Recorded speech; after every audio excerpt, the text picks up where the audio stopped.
22 April 2023 से देवगुरु बृहस्पति राशि परिवर्तन कर रहे हैं, परंतु अद्भुत अवस्था देखिए कि इस बार उनके राशि परिवर्तन से अधिक चर्चा गुरु एवं राहु के बनने वाले चांडाल दोष की है।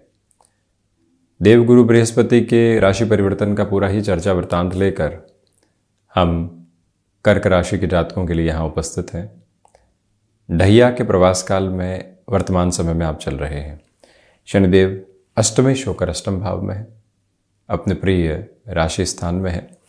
देवगुरु बृहस्पति मीन राशि स्थान से अपनी यात्रा को यानी स्वराशि स्थान से अपनी इस गति संचरण को पूरा करके दशम भाव प्रवेश कर जाएंगे, जहां आंशिक तौर पर इनका बेकारकत्व जुड़ा रहता है। राहु पहले से ही तृतीयोपचय में है यानी दशम भाव में है, जहां से कर्म, आजीविका, इच्छा शक्ति, पिता का कर्म, पिता का प्रभाव, प्रबंधन और वहीं किस तरह से स्वयं को नई संभावनाओं के साथ में जोड़ना है, ये सब कुछ देखा जाता है। अब आप देखिएगा कि देवगुरु बृहस्पति भी यहाँ बलशाली स्थितियों में है, कमज़ोर आधार में नहीं है। इसके पीछे वजह ये है कि एक योग कारक स्थिति निर्मित हो रही है। जो मन के भीतर भय समाया हुआ है कि गुरु राहु का चांडाल दोष बन रहा है, उससे हटकर यहाँ स्थितियों के साथ में जोड़ने की ज़रूरत होगी। पहला तो नवमेश होकर देवगुरु बृहस्पति कर्म भाव के साथ में, भाग्य का कर्म के साथ में अद्भुत संयोग हो गया।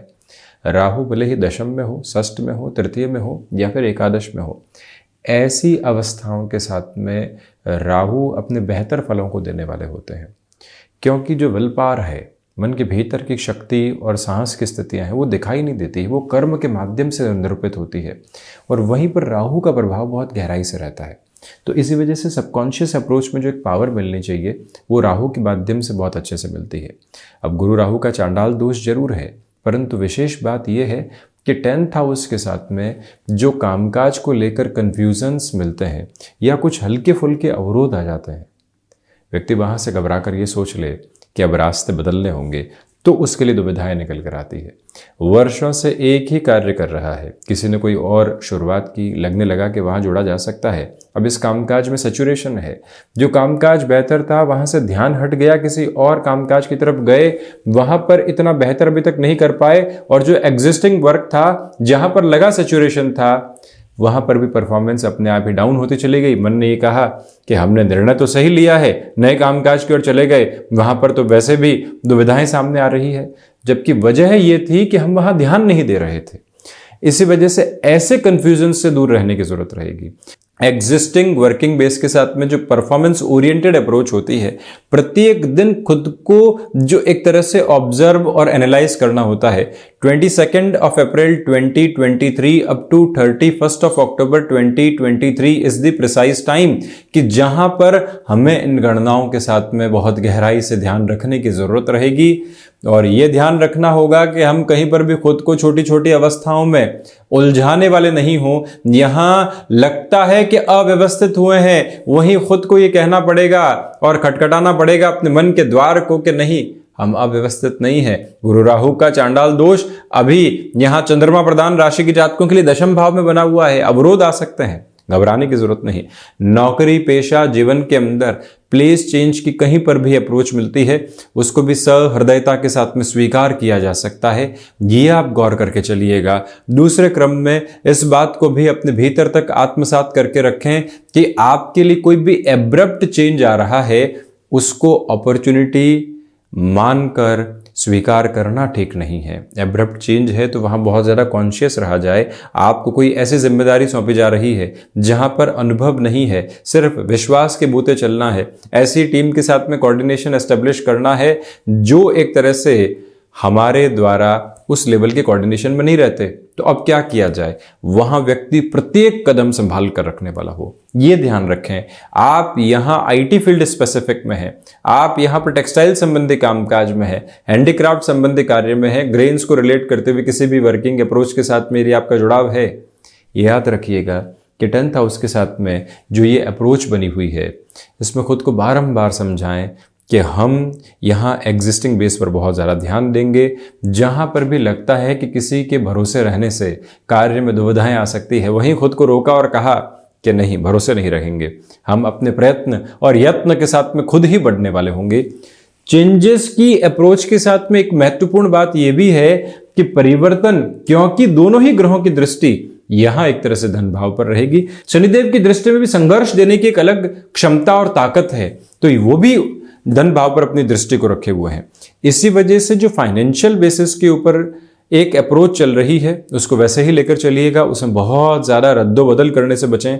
पारिवारिक जनों के साथ में कोई भी कामकाज की शुरुआत की अवस्था सामने आ रही है, जितनी शर्तों को स्पष्ट किया जा सकता है, जितना पेपर क्लियर अप्रोच में रहा जा सकता है, उतना स्वयं के लिए बेहतर कहा जाएगा। इस एक बात को अपने मन के भीतर तक आप गहराई देकर चलिएगा। कम्युनिकेशन में असर्टिव होने से बचिएगा। कई बार व्यक्ति बेबाक होकर अपनी बात को रखता है, वहीं से धीमेपन की ज़रूरत रहेगी।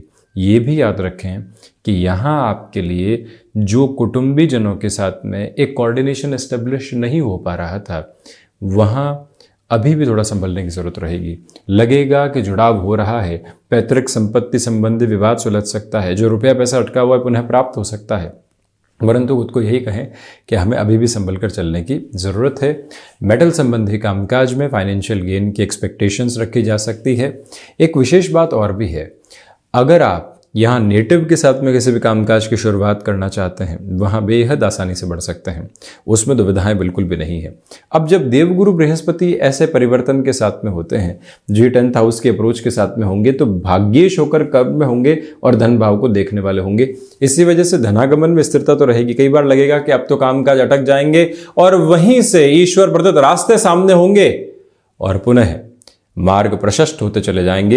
ये एक अवस्था स्पष्ट तौर पर सामने है और इस बात को पुनश्च है स्मृतियों में रखने की जरूरत रहेगी कि हम फैसिनेशन में बिल्कुल भी खुद को ड्रिवन करके गलत निर्णय की तरफ लेकर जाने वाले नहीं हो, क्योंकि राहु की दृष्टि साथ ही साथ चल रही है।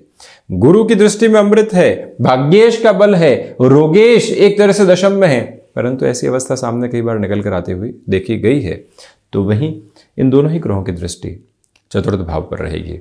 अब लगता है कि नेटिव प्लेस के साथ में कोई न कोई कामकाज की शुरुआत कर दी जाए। बहुत लंबे समय तक दूर रह लिए, अब घर परिवार के साथ में जुड़ने की आवश्यकता है। वैसे भी चतुर्थी केतु मोह देते हैं, देवगुरु बृहस्पति उसको और बढ़ाते हैं। वहाँ से खुद को आप संभालिएगा। जो व्यवस्थाएं आर्थिक तौर पर आपने बहुत अच्छे से निर्मित की है, जो आपके साथ में फाइनेंशियल्स को देखा है, बिजनेस भी कहीं और जाकर एस्टेब्लिश किया है, उसमें इतनी ग्रोथ देख रहे हैं, अब लगने लगता है कि ऐसे निर्णय की तरफ जाएं। वहीं खुद को थोड़ा सा रोकें कि अप्रैल से अक्टूबर तक संभलने की ज़रूरत रहेगी। माता के स्वास्थ्य को लेकर बनी हुई चिंताओं में अब कमी है। वहीं आप यदि रियल एस्टेट संबंधी कामकाज में जुड़ना चाहते हैं, जल्दबाजी के किसी भी स्तर को अपने साथ अपनाने से बचिएगा। इस बात को आप अपने भीतर तक स्थापित करके चलें और ये भी गौर करने की ज़रूरत रहेगी कि यहाँ कामकाजी जीवन के अंदर आपको जो मानसिक सुख मिलना चाहिए उसमें कमी है। गुरु की दृष्टि चतुर्थ पर होती है तो मानसिक सुख मिलता है, ये होगा भी, परंतु राहु भी साथ में है। इसी वजह से जहाँ और जैसे भी मानसिक सुख मिला, मन के भीतर से खटखटाहट निकल कर आती है। बैठना नहीं है, लगातार भागना है। उस भागदौड़ में जब भय होता है तो व्यक्ति भयाक्रांत होकर भागता है। ये एक अवस्था सामने है। वहीं पर व्यापारिक जीवन के अंदर बहुत अधिक रुपए पैसे किसी भी व्यक्ति विशेष के कहने में आकर उलझाने से बचिएगा। कोई भी लग्जरियस व्हीकल आदि की तरफ आप जाना चाहते हैं, भले ही डैया का अंतराल चल रहा हो, परंतु ऐसी कोई अवस्था बन रही हो तो वाहन सुख में यहाँ वृद्धि के प्रतिमान नजर आते हैं। आप 15 मई से लेकर जो लगभग 14-15 जुलाई तक का समय है, ऐसे निर्णय की तरफ आसानी से गतिमान हो सकते हैं। हालांकि 22 अप्रैल से 14-15 मई तक का भी समय ठीक ठाक ऐसी अवस्थाओं में कहा जाएगा। आप ऑटोमोबाइल या फिर मैन्युफैक्चरिंग संबंधी कामकाज में है, मशीनरी संबंधी स्थितियों का काफ़ी हद तक ख्याल रखिएगा। इन दोनों ही ग्रहों की दृष्टि यहाँ 6th हाउस पर भी रहेगी। नर्व्स को रिलेट करते हुए इश्यूज और स्टमक को रिलेट करते हुए प्रॉब्लम्स, इन दोनों ही पोजीशन से बहुत ज़्यादा संभल कर चलना आवश्यक है। वजन में वृद्धि सामने निकल कर आ सकती है, परंतु जो फाइनेंशियल बर्डन्स बने हुए थे, जिसको कई बार व्यक्ति इग्नोर करता है कि आज को संभालते हैं, इस अवस्था को तो आगे देख ही लेंगे। ऐसी स्थितियों में एक ही बात याद रखी जाए कि देवगुरु बृहस्पति की जो दृष्टि यहाँ 6th भाव पर रहेगी, वो कहीं ना कहीं ये दर्शाती है कि व्यक्ति फाइनेंशियल बर्डन पर गहरी नज़र रखता है और उसको कम करने की तरफ जाने का प्रयास भी करता है। ढैया के समय में भाग्येश की कर्म भाव पर स्थिति और इनका पुनः दृष्टि निक्षेपण जो 6th हाउस पर रहेगा, काफ़ी हद तक बचाव कर रहा है।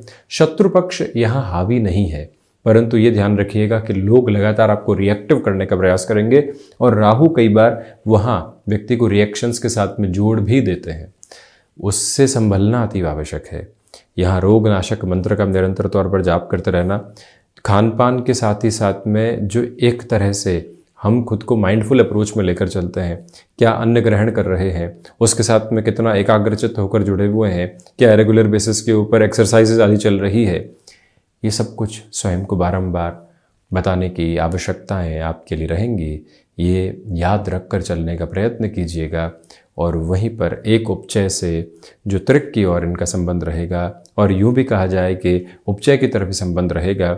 इसी वजह से जो प्रोएक्टिव होकर स्थितियों को संभालना होता है, वो ताकत आपके साथ बेहद शानदार तरीके से है। शनिदेव अष्टमेश होकर यहाँ कर्म भाव को देख रहे हैं। हिडन प्रॉब्लम्स जो आती है, व्यक्ति को लगता है कि ये क्या हो गया, परंतु वहीं से समाधान की यात्रा तय होने वाली होती है। ये एक अवस्था आपके साथ में प्रतिबिंबित है। ये भी देखिएगा कि यहाँ आपका हुनर संघर्ष के साथ में अपनी जगह को बनाने वाला हो सकता। भले ही शुरुआत में वो जगह नहीं मिले, परंतु जैसे जैसे व्यक्ति अपने प्रयास के साथ में उन्मुख होता है, उसके लिए श्रेष्ठता आती चली जाती है। विदेश संबंधी कार्यों में यहाँ ठीक ठाक अवस्थाएं बनी हुई है। बहुत ज़्यादा जोर आजमाइश करने से बचना चाहिए। तो ये था कर्क राशि के जातकों के लिए देवगुरु बृहस्पति के राशि परिवर्तन का पूरा ही चर्चा वृतांत। हम इसी तरह से हाजिर होने का प्रयत्न करते रहेंगे। धन्यवाद एवं कोटिशः आभार।